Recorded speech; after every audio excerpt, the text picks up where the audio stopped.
Assalamualaikum warahmatullahi wabarakatuh. Kembali lagi bersama saya Cynthia Farida Melani dengan nomor WP 19101152610238 dari kelas SI6. Nah, pada hari ini saya berkesempatan untuk membahas materi mengenai array, sekaligus membuat codingan program dengan menggunakan Borland C++.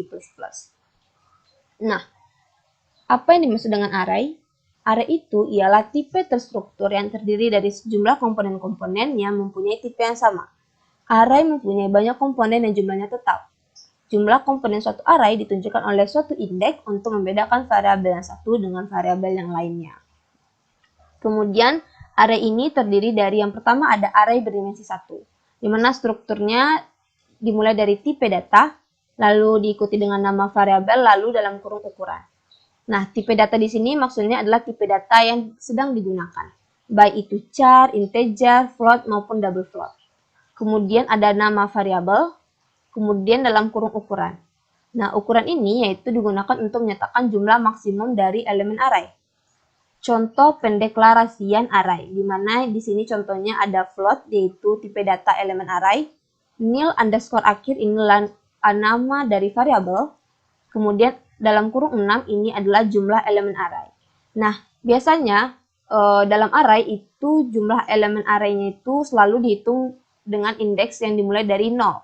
Jadi kalau kita ingin menghitung jumlah elemen array itu dimulai dengan 0 ya. Kemudian kita mulai dengan membuat codingannya. Kita buat codingannya lagi. Dimana itu kita buat mulai dengan include. Habis itu kita sertakan file header yang pertama yaitu conio.h. Ini digunakan untuk menampilkan perintah get sebagai penutup. Kemudian include iostream, di mana iostream.h ini digunakan untuk menampilkan perintah sin, cout, dan endl. Kemudian kita masukkan include dengan file header yang ketiga yaitu stdio.h, itu digunakan untuk menampilkan perintah gets.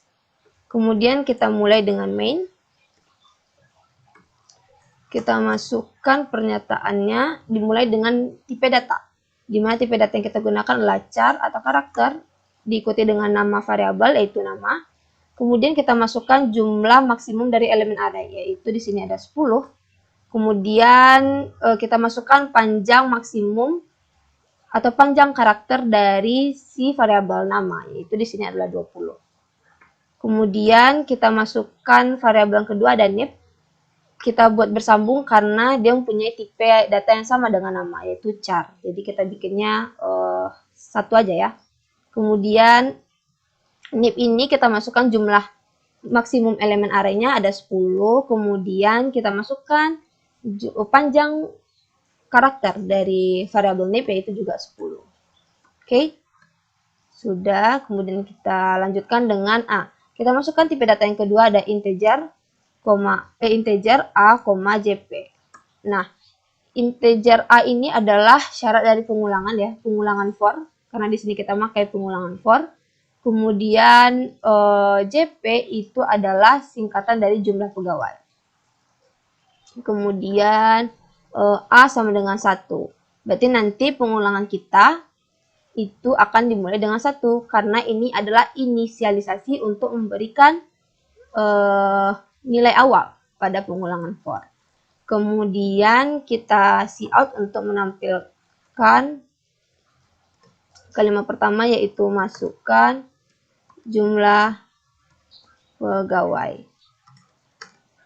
Kemudian kita sin untuk menyimpan nilai dari jumlah pegawai yang sudah kita inputkan. Kemudian cout untuk menampilkan ini. Kemudian jangan lupa ndl. Kemudian kita pakai pengulangan for, di mana strukturnya itu dimulai dengan A sama dengan 1, berarti ini maksudnya nanti pengulangan kita dimulai dari 1.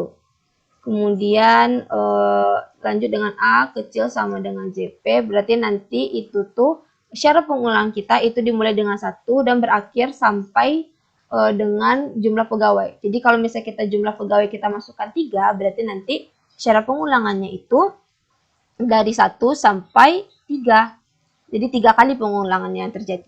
Nah, kalau kita masukkan jumlah pegawai 10, berarti nanti ada 10 kali pengulangan. Dari 1 sampai 10 pengulangannya. Nah, kalau jumlah pegawai kita 100, berarti nanti dimulai dari 1 sampai pengulangan yang ke 100 kali.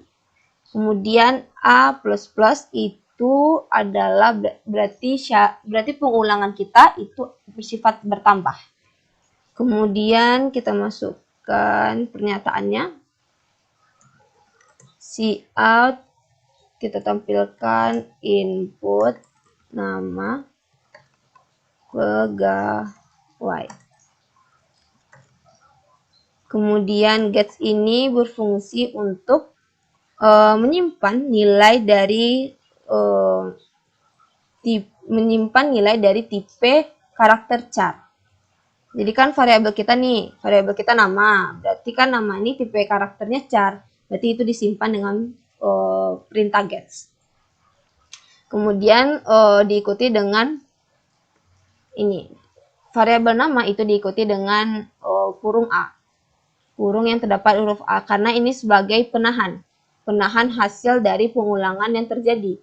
Karena kan array ini kan dia tuh banyak pengulangannya, komponennya banyak kan. Nah, berarti nanti ini akan ditahan hasilnya. Jadi kalau misalnya kita input nama pegawai sama nip pegawai yang pertama, berarti nanti akan ditahan hasilnya, habis itu baru bisa lanjut ke untuk menginputkan nama pegawai kedua, nip pegawai kedua, dan seterusnya begitu. Jadi kalau misalnya ini dalam kurung A ini tidak disertakan setelah variabel nama, itu nanti program kita akan error atau tidak berjalan. Ya.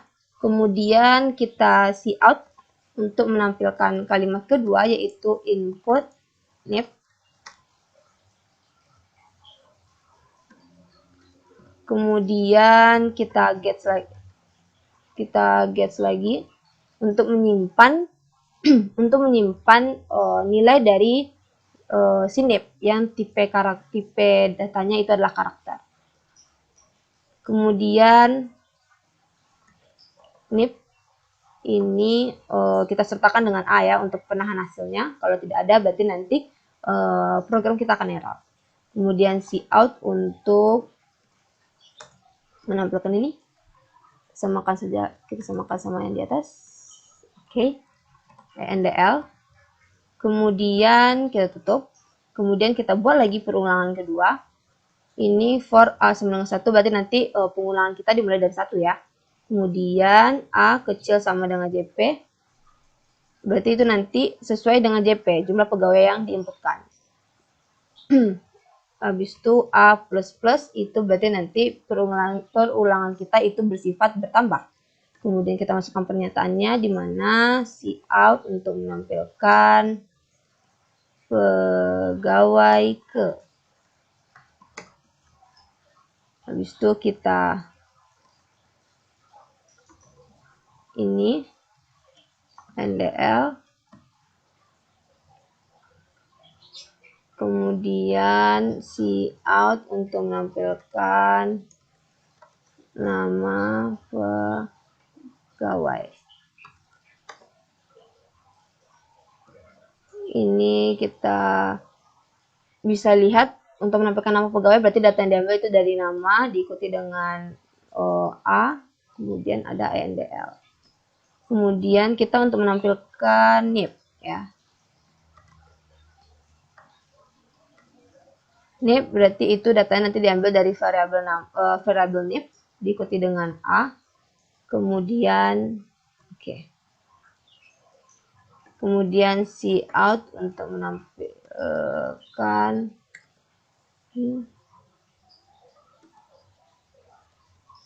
udah NDL. Kemudian kita kemudian kita gauge untuk penutup. Kemudian tutup kurungnya. Ini kita samakan dulu.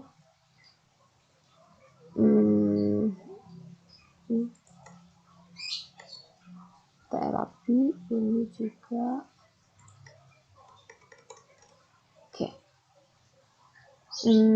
Sudah ya. Coba kita run.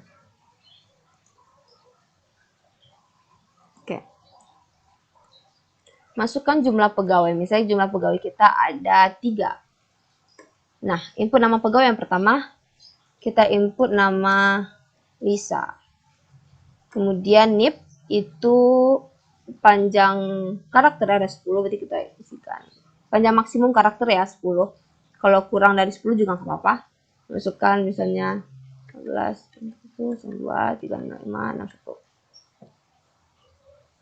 Oke. Kemudian nama pegawai yang kedua kita masukkan nama Kai. Berarti NIP-nya kita buat terserah aja ya. Oke.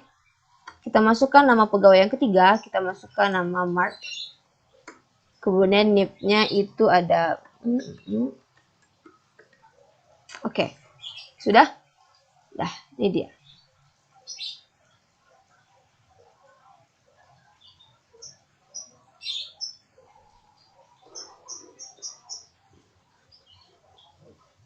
Ini dia, berarti jumlah pegawai 3, berarti pengulangannya hanya dari 1 sampai 3, ya kan? Habis itu, ini nama pegawainya diinputkan, pegawai pertama si Lisa, pegawai kedua si Kai, pegawai ketiga si Mark, dengan NIP dan nama pegawainya masing-masing. Oke? Oke ya, sudah berhasil, kita laksanakan. Kemudian kita lanjutkan dengan ini, array berdimensi 2. Di mana array dimensi 2 itu tersusun dalam bentuk baris dan kolom, di mana indeks pertama menunjukkan baris dan indeks kedua menunjukkan kolom. Nah, strukturnya itu dimulai dari tipe data, sama nama variabel, sama kemudian, nah, yang kalau dimensi 1 tadi kan ini ukuran. Nah, kalau dimensi 2 di sini berarti ada indeks pertama, ini adalah baris, indeks kedua adalah kolom. Kemudian kita mulai saja, ini contohnya.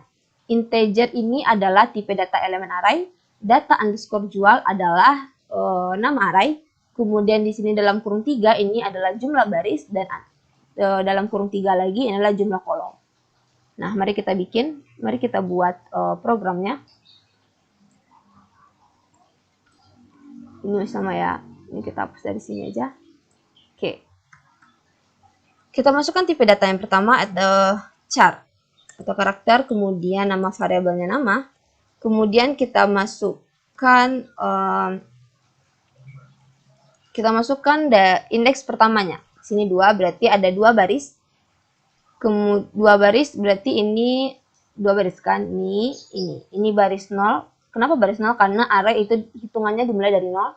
Ada baris 0 dan baris 1, ada 2 baris berarti kan? Kemudian kita masukkan jumlah kolomnya 3.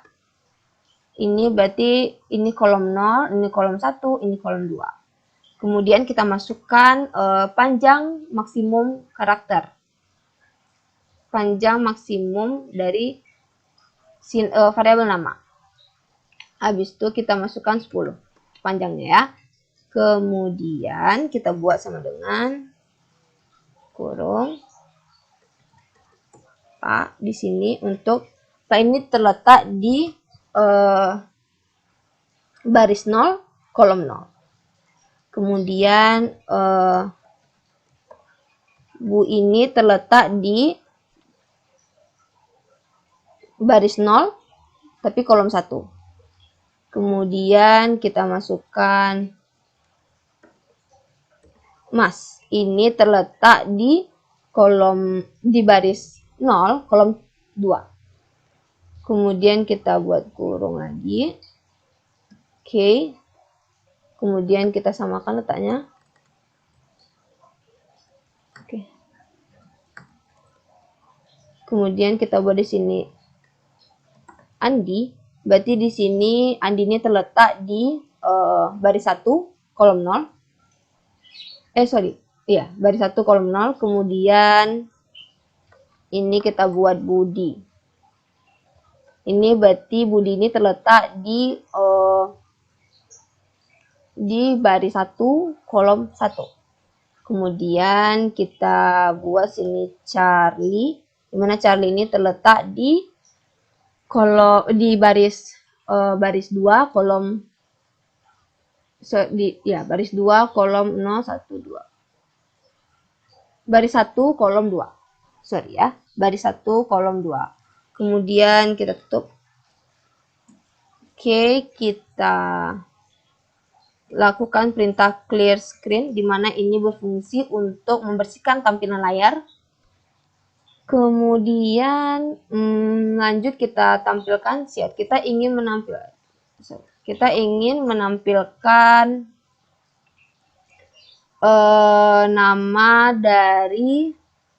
nama yang ada di baris 0 dan kolom 0. Terus kita ingin menampilkan nama yang ada di baris 1 kolom 0. ENDL. Oke, kemudian kita ingin menampilkan nama yang ada di baris 0 kolom 1. Kemudian kita ingin menampilkan nama di baris 1 di kolom 2. Oke. NDL. Kemudian yang terakhir kita ingin menampilkan nama yang ada di baris 0 kolom 2. Kemudian kita ingin menampilkan nama yang ada di baris 1 kolom 1. ENDL. Ini beda. Oke. Sama ya. Titik koma. Kemudian jangan lupa ya, kita tutup dengan gauge. Oke. Sudah ya. Mari kita coba jalankan. Nah, ini dia. Berarti nama yang ada di baris 0 kolom 0 itu ada Pak. Kemudian nama yang ada di baris 1 kolom 0 ada Andi. Berarti adalah Pak Andi. Kemudian nama kedua yang kita tampilkan berada di baris 0 kolom 1. Baris 0 kolom 1 itu Bu. Kemudian nama yang ada di baris 1 kolom 2. Baris 1 nih. Baris 1, sorry. Ini baris 0, ini baris 1. Baris 1 kolom 2, 1 kolom 0 1 2, berarti ini dia Charlie, berarti Bu Charlie. Kemudian kita ingin menampilkan nama yang ketiga, yaitu nama yang berada di baris 0 kolom 2. Baris 0, ini baris 0 kolom 2. 0 1 2. Berarti ini dia Mas, ya kan? Kemudian kita ingin menampilkan nama yang ada di baris 1, kolom 1 0 1, berarti ini dia Mas Budi. Lah. Ini hasilnya sudah sesuai dengan modul yang diberikan. Selanjutnya, saya akan membahas materi mengenai fungsi pada bahasa C++ dengan sekaligus membuat codingan program menggunakan Borland C++. Nah, fungsi itu sendiri pada bahasa C++ itu merupakan suatu blok dari kode yang dirancang untuk melaksanakan tugas khusus. Kemudian struktur fungsi itu dimulai dari nama underscore fungsi, di mana nama fungsi itu boleh dituliskan secara bebas dengan ketentuan, tidak boleh menggunakan spasi, dan nama-nama fungsi yang punya arti sendiri. Karena nanti kalau dia menggunakan spasi, nanti akan error program kita. Habis itu kemudian diikuti dengan argumen yang diberi tanda kurung di dalamnya. Jadi nanti argumen ini diletakkan di antara tanda kurung yang terletak di belakang nama fungsi, di mana argumen boleh diisi dengan suatu data ataupun boleh dibiarkan kosong, ya. Kemudian nanti setelah itu berisikan pernyataan atau perintah. Nah, pernyataan atau perintah ini diletakkan di antara tanda kurung setelah kita menuliskan nama fungsi dan argumen. Kemudian mari kita coba membuat codingannya. Itu dimulai dengan include, sertakan file header yang pertama yang selalu ada, itu ercronio.h, dimana ini perintah file header yang digunakan untuk menampilkan perintah gauge sebagai penutup. Kemudian kita include dengan mensertakan file header yang kedua, iostream.h. Ini adalah file header yang digunakan untuk menampilkan perintah cout, scene, dan endl. Kemudian, oke, sudah itu aja ya. Sudah itu aja. Kemudian kita buat garis. di mana garis ini adalah nama fungsinya. Nama fungsi kita garis, kemudian argumennya kita biarkan kosong. Kan argumen tadi boleh diisi, boleh tidak. Jadi argumen kita biarkan kosong, kemudian kita isikan perintahnya atau pernyataan, yaitu cout untuk menampilkan ini. Oke. Kemudian endl. Kemudian kita tutup perintahnya. Kemudian kita mulai dengan main. Kita masukkan pernyataan atau perintah. Kita masukkan lagi nama fungsinya garis dengan argumennya dibiarkan kosong. Kemudian cout untuk menampilkan kalimat saudara sekarang gunakan fungsi. Oke. endl, kemudian kita masukkan nama fungsi tadi, garis, kemudian kita tutup dengan perintah get. Oke. Sudah seperti ini. Mari kita runkan. Oke. Ini ya. Ini hasil dari yang kita buat tadi. Saudara sedang menggunakan fungsi. Saudara sekarang menggunakan fungsi. Oke. Sama. Berarti program kita sudah berhasil. Kemudian kita lanjut membahas tentang prototype dan parameter fungsi. Yang mana prototype ini atau prototipe merupakan uraian dari blok fungsi yang dapat digunakan untuk mendeklarasikan ke compiler mengenai yang pertama tipe data keluaran dari fungsi, yang kedua jumlah parameter yang digunakan, yang ketiga adalah tipe data dari masing-masing parameter yang digunakan. Nah, di sini tipe data, contohnya di sini tipe data char, habis itu namanya itu nama fungsi kita buat komen, kemudian kita isi argumennya itu ada berisi dari tipe data, yaitu ada char, kemudian nama fungsi cat dengan panjang karakter, panjang maksimum karakter 30. Kemudian kita masukkan tipe data yang kedua adalah integer, kemudian n. N adalah variabel. Kita lanjut. Parameter fungsi adalah suatu pendefinisian nilai-nilai dari objek-objek yang dideklarasikan pada bagian argumen di fungsi. Nilai-nilai pada objek-objek tersebut didapat dari variabel-variabel yang berada pada program utama. Parameter fungsi ini terbagi atas dua, yaitu ada parameter formal, yaitu variabel yang terdapat pada daftar parameter yang berada di dalam definisi fungsi. Jadi ini adalah tipe data dari si variabel. Tipe data dari nama fungsinya yaitu adalah float, kemudian nama fungsinya total, kemudian ini adalah variabel yang terdapat dalam parameter, dalam definisi fungsi tadi. Kemudian ada yang kedua adalah parameter aktual, yaitu variabel yang digunakan pada pemanggilan suatu fungsi. Ini dia contohnya, contoh struktur ya dari parameter aktual, ini contoh struktur dari parameter formal. Kemudian mari kita buat contoh codingan program parameter fungsi. Kebetulan ini kita menggunakan parameter fungsi dari ini formal. Oke, kita buat. Ini kita tambahkan satu lagi ya. Kita tambahkan satu lagi, include-nya untuk menampilkan perintah itu. Kita menggunakan string.h, dimana validator ini digunakan untuk menampilkan fungsi dari operasi string strcpy nanti ya. Kemudian kita mulai dengan memasukkan tipe data, yaitu char, kemudian comment, nama fungsinya. Ini adalah tipe data yang digunakan, ini adalah nama fungsinya. Kemudian kita isikan argumennya yang berisi tipe data yang pertama, char, habis itu variabelnya cat, keterangan, kemudian panjang maksimum karakternya ada 20, kemudian tipe data kedua ada integer dengan variabel yang digunakan adalah n.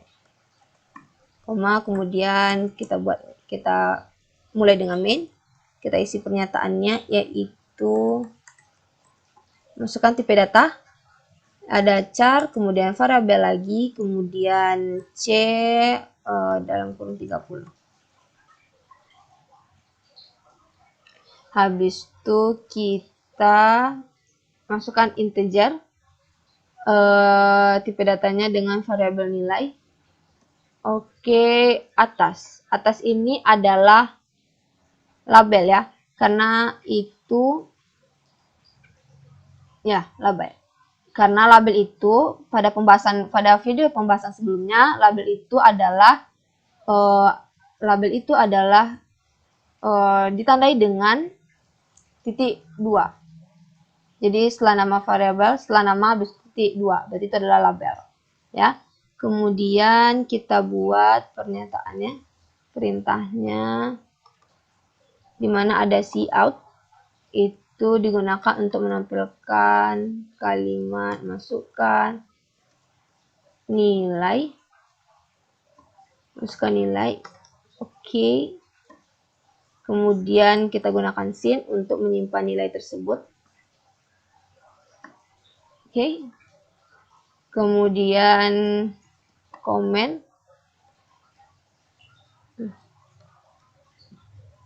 ini adalah nama fungsinya tadi di atas komen. Kemudian kita masukkan argumennya, ada c, nilai. Oke. Kemudian kita tampilkan cout, c, endl. Kemudian tampilkan lagi kalimat ingin input lagi. Kemudian sertakan juga sin lagi. Kemudian kita tutup perintahnya, kemudian kita masukkan pernyataan if. Jika kita isi tadi ingin input lagi, kemudian lagi itu kita inputkan ya dengan huruf kapital, ataupun nanti kita isi lagi itu dengan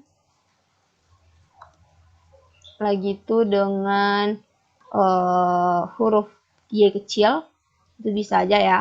Kemudian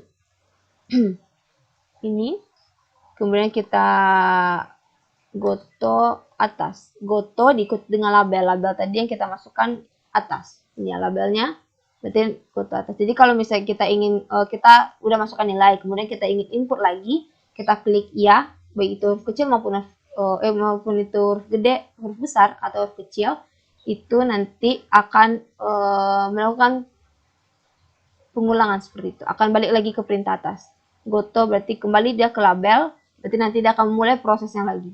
Mulai dari masukkan nilai lagi, ingin input lagi, kalau kita klik ya dengan huruf besar maupun kecil, berarti itu akan terus mulai lagi dari masukkan nilai lagi, ingin input lagi, habis itu seperti itu.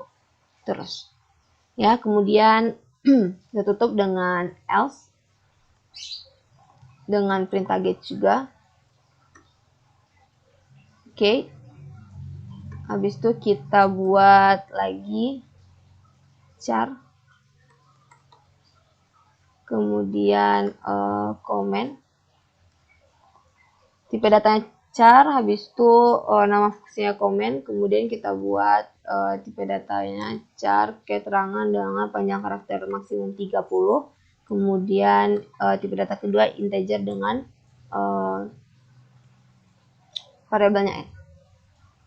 Kemudian kita buat ini. Ini kita samakan. Oke. Ini kita buat di sini berarti in a, habis itu a sama dengan n persen 2. Kemudian kita memasukkan pernyataan if, di mana a sama dengan 1. Kemudian kita masukkan operasi string yaitu strcpy dengan cat untuk menampilkan itu bilangan ganjil. Kemudian else, setelah itu strcpy dengan keterangan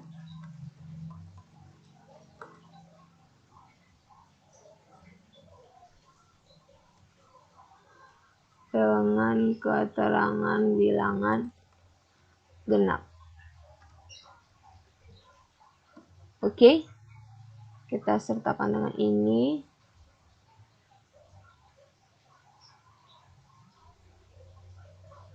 Oke, sudah seperti ini kira-kira. Jadi nanti kalau misalnya kita masukkan nilainya tuh nanti bilangan ganjil, maka akan tertulis di sini ganjil, dia bilangan genap aja. Coba kita run. Oke, kita masukkan nilai. Misalnya nilainya tuh 50. Oke, berarti dia bilangan genap. Oke, berarti nanti ada tulisan ingin input lagi, kita klik Y dengan huruf besar dulu. Nah, dia akan kembali dengan masukkan nilai lagi. Kita misalkan 63 bilangan ganjil. Kemudian kita ingin inputkan lagi dengan Y kecil. Dia akan mulai lagi dengan memasukkan nilai yang selanjutnya, itu misalnya kita masukkan nilai 100 bilangan genap.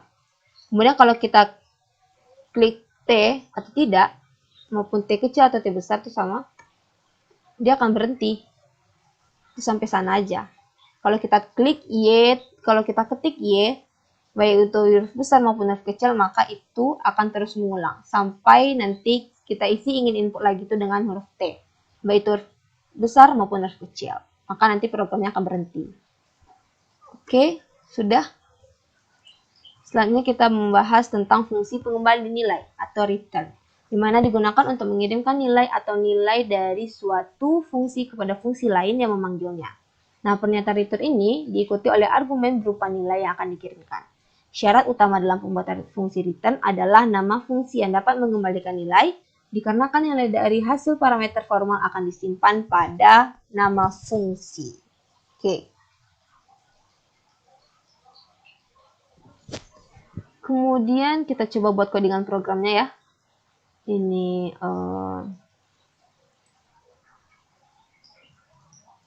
oke, yang diperlukan sini berarti coba kita hapus saja. Kan dulu lagi. Ini saja. Oke. Kita hapus semuanya. Kita mulai dengan memasukkan, ini adalah fungsi tadi. Kita masukkan tipe datanya, di sini kita pakai float, kemudian nama fungsinya luas, kemudian kita masukkan argumen tadi, karena argumen boleh diisi dengan data atau boleh dibiarkan kosong. Kita masukkan argumennya itu integer R. Kemudian kita isi pernyataan atau perintah, yaitu return. Nah, return ini nanti, oke, tunggu dulu. Return ini kan diikuti dengan argumen berupa nilai. Oke, return ini berarti argumennya ini, argumen itu berupa nilai. Jadi argumen itu berupa nilai, jadi nilai itu 3,14. Habis itu dikali R dikali R. Itu nilainya ya. Kemudian kita tutup. Kemudian kita buat lagi yang kedua. Nama fungsinya itu adalah float, kemudian nama fungsi yang kedua adalah keliling. Kemudian kita isikan argumennya yaitu integer R. Kemudian kita isikan pernyataannya di mana itu return dengan berisikan argumen yang berupa nilai. Nilainya adalah 3,14 kali 2 kali R. Nah, jadi return itu diikuti dengan argumen yang berupa nilai. Nah, nilai ini adalah rumus dari keliling. Dan nilai ini adalah, argumen ini adalah berupa nilai yang merupakan rumus dari luas. Kemudian kita tutup argumennya. Kemudian kita mulai dengan main. Kita masukkan tipe datanya integer jari-jari. Kemudian kita masukkan perintah clear screen untuk membersihkan tampilan monitor, tampilan layar. Kemudian cout untuk menampilkan, masukkan jari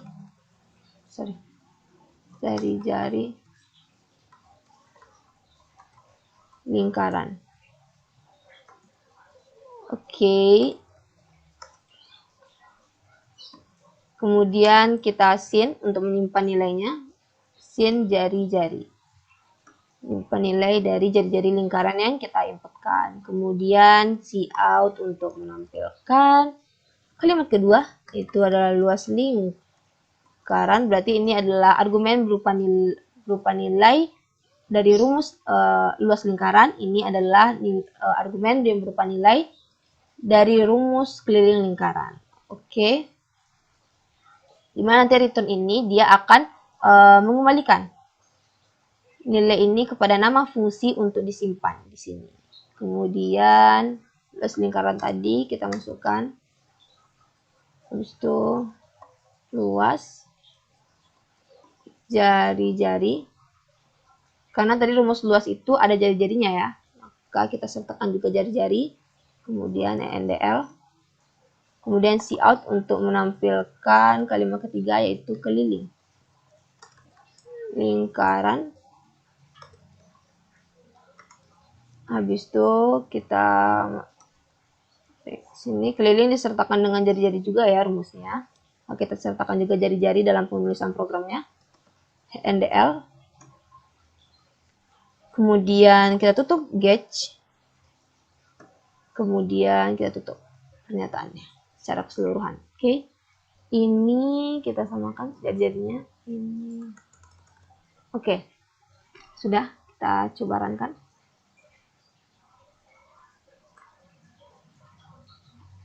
Nah, coba kita masukkan jari-jari lingkarannya 3. Maka luas lingkarannya ini. Luas lingkarannya menurut rumus tadi berupa argumen yang berisikan nilai, yaitu 3,14 kali R kali R.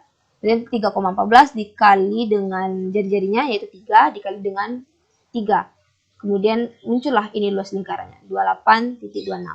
Kemudian keliling lingkaran tadi dengan nilai yang berupa nilainya itu berupa argumen yang merupakan rumus dari keliling, yaitu 3.14 kali 2 kali R. Nah, R ini adalah jari-jarinya, yaitu 3. Berarti nanti dapatkan keliling lingkarannya adalah 18.84.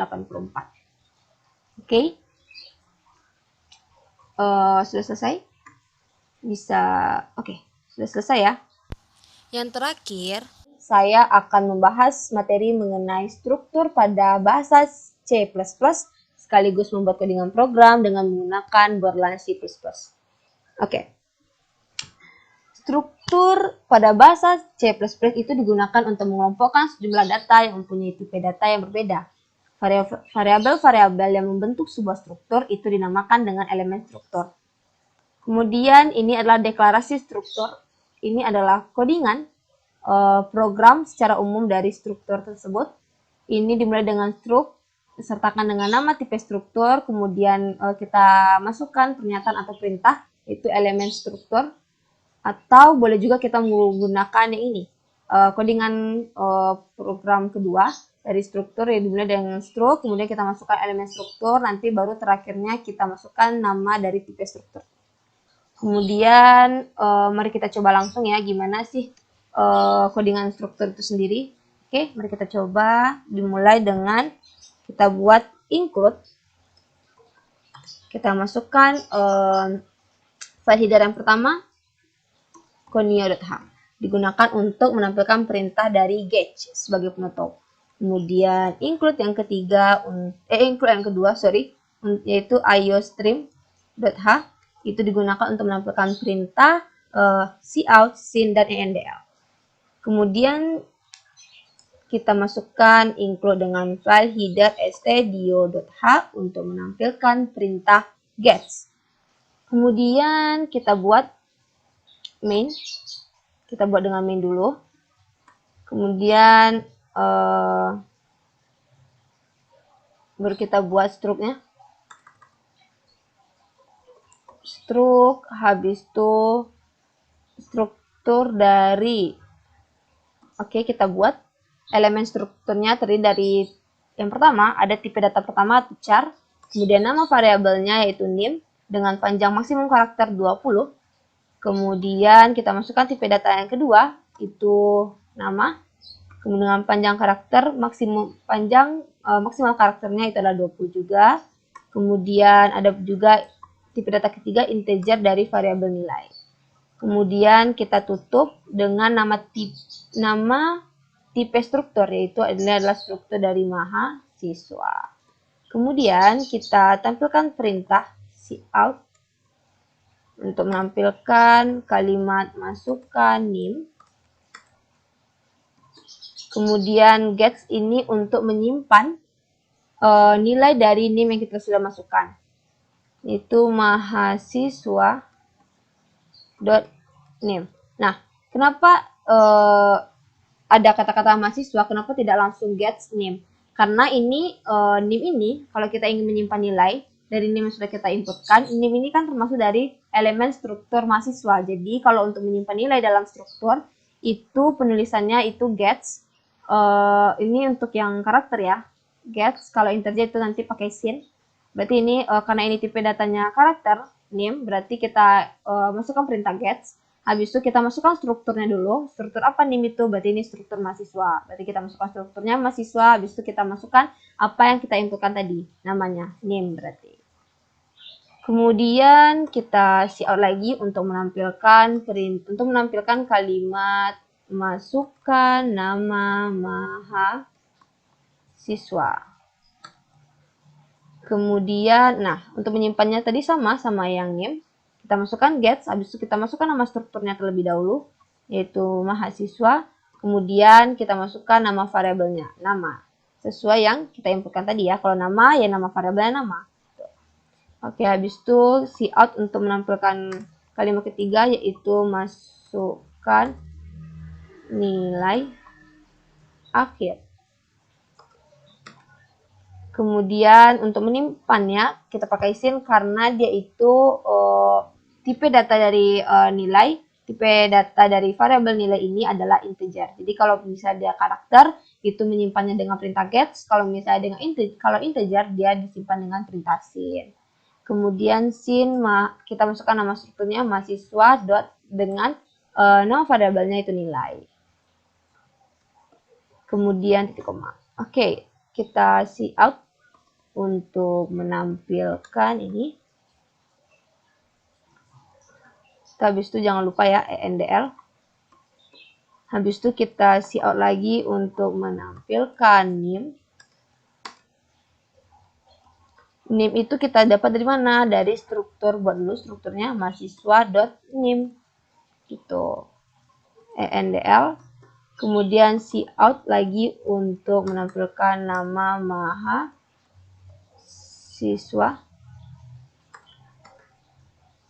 Habis itu kita buat di sini bagaimana cara menampilkan nama mahasiswa. Kita ambil datanya dari struk mahasiswa.nama. endl. Oke, kemudian untuk menampilkan nilai dari mahasiswa itu kita mengambil datanya itu dari struk mahasiswa.nilai. endl. Oke. Sudah? Ini kita samakan dulu ya. Biar rapi gitu. Ini kita tambah aja. Ini juga kita samakan dia. Oke. Sudah? Habis itu jangan lupa kita tutup dengan gauge. Koma. Kemudian kita tutup perintahnya. Sudah? Coba kita runkan. Oke. Kita masukkan name.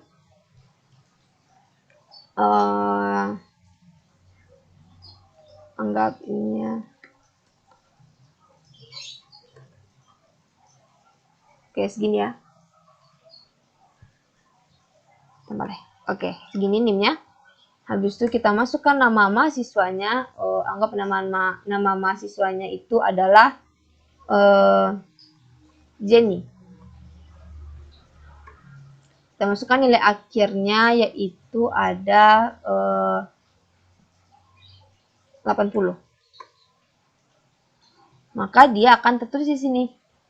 Dia akan mengulang lagi di sini. NIM-nya, ini NIM-nya, nama mahasiswa ini, dan nilai mahasiswanya adalah 80. Dia menampilkan lagi di sini. Oke? Seperti inilah bentuk akhir atau hasil akhir dari codingan struct yang pertama kita buat. Oke, sudah ya, sudah selesai. Materi selanjutnya yaitu mengenai struktur dengan gabungan array dan function atau fungsi. Jadi, ini adalah bentuk codingan umum dari struct dengan gabungan array dan fungsi, di mana dimulai dengan struct, habis itu diisi dengan pernyataan atau perintah berupa elemen struktur, kemudian diakhiri dengan membuat nama tipe struktur yang diikuti dengan jumlah indeks. Gimana bentuknya? Mari kita coba membuat codingan. Ini kita hapus dulu ya. Nih, oke. Oke, kita mulai dengan membuat ini termasuk dengan fungsi. Ini adalah struktur dari fungsi. Kemudian ini adalah struktur dengan array, dengan gabungan array. Jadi, mari kita buat dengan memasukkan tipe dari nama fungsi yaitu char.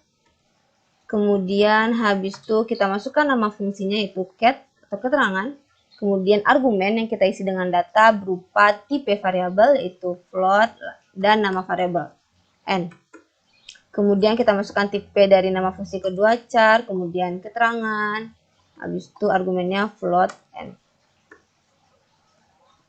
Kita isikan perintah atau pernyataan atau suatu kondisi di mana jika if kita masukkan nilai atau n itu besar dari 65, maka dia akan menampilkan return L. Kemudian else return G. Jadi maksudnya di sini jika kita masukkan sebuah kondisi, jika kita masukkan nilai itu besar dari 65, maka dia akan menampilkan keterangan lulus atau L yang disingkat dengan L. Dan jika tidak, sebaliknya, dia kecil dari 65, maka akan menampilkan keterangan G atau gagal. Jadi return tadi itu diikuti dengan argumen berupa nilai yaitu L, di mana nanti nilai ini akan dikembalikan atau dikirimkan lalu disimpan ke dalam nama fungsinya. Itu berarti L akan disimpan di sini. Kemudian G akan disimpan di nama fungsi yang kedua. Seperti itu. Kemudian kita lanjutkan dengan membuat main. Habis itu kita masukkan pernyataannya berupa tipe data, integer. Habis itu kita masukkan nama variabelnya i. Kemudian jangan lupa struct. Habis itu kita masukkan elemen strukturnya yaitu ada tipe data, char dengan nama variabel nim dengan panjang maksimum karakter 20, kemudian char nama dengan panjang karakter yang sama, kemudian tipe data yang kedua ada integer dengan nama nilai, kemudian kita tutup dengan nama struktur, nama tipe struktur yaitu mahasiswa, jangan lupa indeks 5. Oke. Kemudian kita menggunakan perulangan for di mana itu dimulai dengan i sama dengan 1 berarti i sama dengan 1 di mana berarti pengulangan kita akan dimulai dari 1. Kemudian i kecil sama dengan 2 berarti nanti syarat pengulangan kita itu sampai 2. Berarti dari i sampai 2. Berarti terjadi 2 kali pengulangan. Kemudian i plus berarti berarti nanti pengulangan kita itu bersifat bertambah. Kemudian kita buat pernyataan atau perintahnya untuk cout menampilkan kalimat data ke i. Kemudian karena itu data ke itu kita ambil nilainya dari i, variabel i, kemudian ndl. Kemudian kita simpan dalam perintah gets kita simpan dalam perintah gets belum sampai, kita cout dulu. untuk menampilkan data masukkan NIM. Nah, kita simpan dalam perintah gets. Kenapa? Karena NIM ini variabel yang punya tipe data karakter. Jadi kalau tipe data karakter yang akan disimpan dalam perintah gets. Nah, karena NIM ini termasuk dalam struktur mahasiswa, jadi untuk menyimpan nilai NIM yang kita inputkan dengan menuliskan perintah gets, habis itu buka kurung, disertakan dengan nama strukturnya terlebih dahulu. Habis itu jangan lupakan I ini sudah dijelaskan pada video sebelumnya bahwa I itu adalah penahan hasil.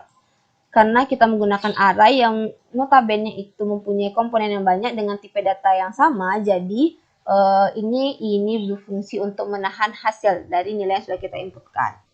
Kalau tidak kita gunakan, maka program kita terancam error atau tidak berjalan. Kemudian kita masukkan NIM, habis itu kita tutup. Habis itu kita cout lagi untuk menampilkan, masukkan nama mahasiswa. Kemudian gets lagi mahasiswa i dot nama. Kemudian kita cout lagi untuk menampilkan, masukkan nilai akhir. Dimana kita pakai sin. Kenapa? Karena nilai akhir itu adalah variabel yang mempunyai tipe data integer. Jadi kalau integer itu nilainya akan disimpan dalam perintah sin. Kemudian sama masukkan nama strukturnya mahasiswa. Jangan lupa penahan hasilnya karena menggunakan array. Kemudian kita masukkan elemen strukturnya itu nilai. Habis itu kita cout untuk menampilkan garis ini. Terserah saja ya. Kemudian endl jangan lupa. Kemudian kita tutup perulangan for yang pertama. Habis kita gunakan perulangan for yang kedua dengan syarat yang sama. I sama dengan 1 berarti pengulangan kita dimulai dari 1. Kemudian I kecil sama dengan 2 berarti pengulangan kita itu syarat pengulangannya sampai 2 saja. Berarti terjadi 2 kali pengulangan. Kemudian I++ berarti pengulangan kita itu bersifat bertambah. Sudah, berarti kita buat pernyataan atau perintah cout untuk menampilkan garis. Kita samakan saja sama yang di atas untuk biar rapi. endl. Kemudian kita cout untuk menampilkan kalimat data ke. Kemudian jangan lupa data ke itu kita ambil dari variabel I. Kemudian endl. Kemudian cout untuk menampilkan NIM. Habis itu kita simpan. Nggak pakai ini. Kita simpan NIM itu kita ambil dari struktur mahasiswa I, jangan lupa. Habis itu NIM. endl. Kemudian cout untuk menampilkan nilai mahasiswa.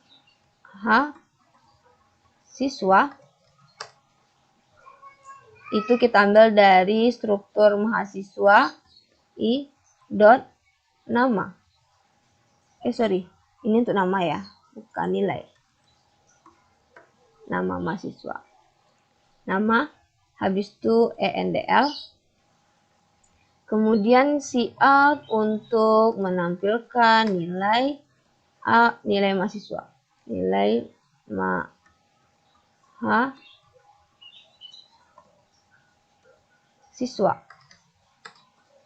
Dengan nilainya itu kita ambil dari struktur mahasiswa I dot nilai. endl. Kemudian yang terakhir kita tampilkan adalah keterangan yang diperoleh. Itu datanya kita ambil dari keterangan, kita input, kita masukkan struktur dari mahasiswa.i titik nilai. endl. Nah, kenapa? Karena keterangan yang diperoleh itu bergantung dari nilai. dari nilai dari struktur mahasiswa, karena keterangan ini kita masukkan kondisi tadi N kecil sama dengan N kecil 65. 65 ini adalah nilai. Jadi kalau nilainya itu nanti besar dari 65 maka keterangannya lulus. Tapi kalau N-nya itu kecil dari 65 maka nanti akan mendapatkan keterangan gagal atau G. Jadi seperti itu. Jadi keterangan ini bergantung pada elemen struktur dari nilai. Seperti itu. Kemudian kita tutup. Kemudian kita ini untuk tutup perulangan for yang kedua. Ini untuk tutup program. Tutup. Kemudian kita ini kan. Oke, kita samakan dulu ya. Kita sejajarkan dia. Biar program kita tuh enak untuk dilihat. Ini.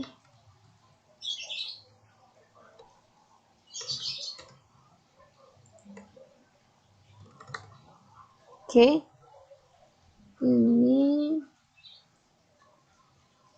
Ini tadi hampir salah. Oke.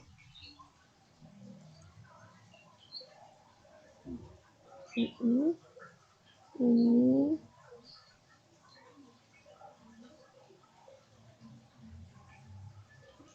ya, coba kita run.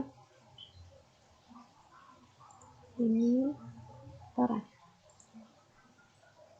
Oke, kita run. Nah, masukkan NIM yang pertama. Terserah ya, NIM-nya pokoknya panjang karakter itu sampai 20.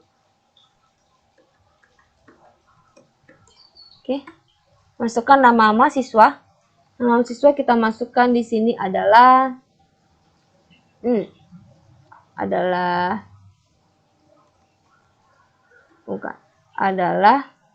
Dino. Nilai akhir Dino itu adalah 85. Kemudian data kedua kita masukkan NIM-nya, terserah saja. Habis itu nama mahasiswanya itu adalah Vernon. Masukkan nilai akhirnya yaitu 64. Oke, ini yang keluar. Jadi, di sini kita masukkan NIM-nya tadi, proses inputnya, maka keluarlah seperti ini. Ini perbedaannya karena ini belum ada keterangan, ini sudah ada keterangannya ya. Jadi ini untuk yang struktur for pengulangan for pertama, ini adalah struktur pengulangan for yang kedua. Oke, jadi data pengulangan, jadi data pertama itu NIM-nya itu ini NIM-nya, ini nama mahasiswanya, nilai mahasiswanya 85, keterangan diperolehnya L atau lulus karena nilai yang diinputkan itu besar dari 65. Ini dia. N besar dari 65 maka keterangannya lulus. Nah, kenapa data mahasiswa yang kedua itu keterangannya gagal atau G? Karena nilai yang diinputkan yaitu 64. 64 itu kecil dari 65. Maka kalau kecil dari 65 maka keterangannya G atau gagal. Oke. Sudah sekian sudah selesai ya program kita. Berarti program kita alhamdulillah sudah berhasil dijalankan. Oke. Saya akhiri video ini. Saya mengucapkan terima kasih sudah menonton video saya kali ini. Semoga video ini bisa bermanfaat bagi kita semua. Dan saya mohon maaf apabila masih ada terdapat kesalahan dalam pengucapan penjelasan materi maupun penulisan codingan program. Saya akhiri dengan wabillahi taufiq walhidayah. Wassalamualaikum warahmatullahi wabarakatuh.